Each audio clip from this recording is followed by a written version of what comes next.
Argentina y Paraguay, más allá del 800, encamínanse muy juntos en abrazo fraternal, en las buenas y en las malas contra los adversos vientos.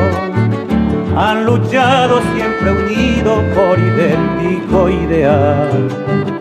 Son afines nuestros pueblos por su lengua y sus costumbres.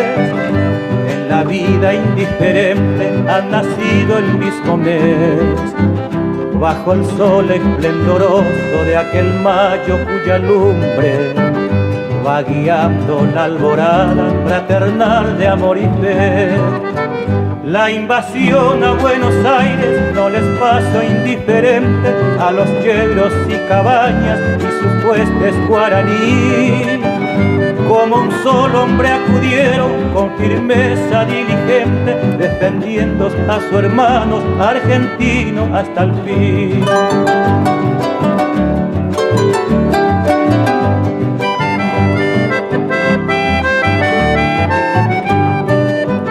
El glorioso regimiento granadero bien formado, en sus filas centenares de soldados guaraní, que lucharon bajo el mando de José Félix Bogado, coronel que compartiera el honor con San Martín.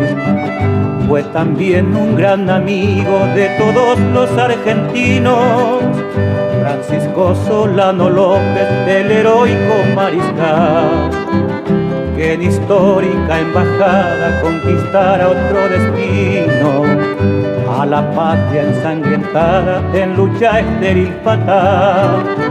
No olvidemos hoy ni nunca, paraguayos y argentinos, a don Juan Bautista Alberdi, del derecho paladín, que dio lustre a la Argentina con su pluma inigualable, defendiendo los derechos de mi patria, el Paraguay.